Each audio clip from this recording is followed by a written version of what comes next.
that's what this con guy needs. Like, you know, he wants to be, you know, he needs a hard smacking hit with the train of reality, like, you know. And I think the sooner that happens, you know, the better off we all are, you know.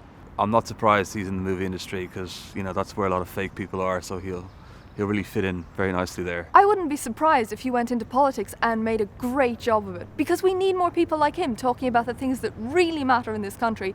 I think he's like such a great role model, and I mean, like I said, he's not exactly hard on the eyes.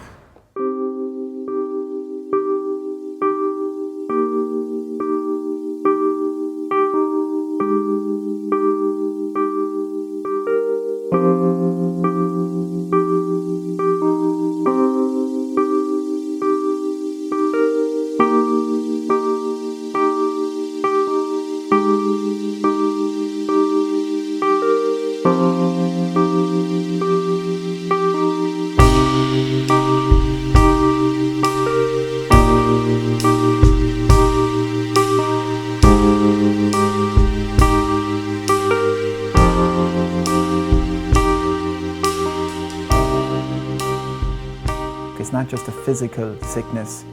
I actually think it's a spiritual sickness that I feel right now. And I'm fucking dying. And you want to stop me talking. You know, I've seen a lot of people die from this disease. And it's as simple as this sometimes. If someone doesn't accept the seriousness of their illness and take the necessary steps, then jail, institutions and death can follow. It was down here, wasn't it? I think the shot came from down here.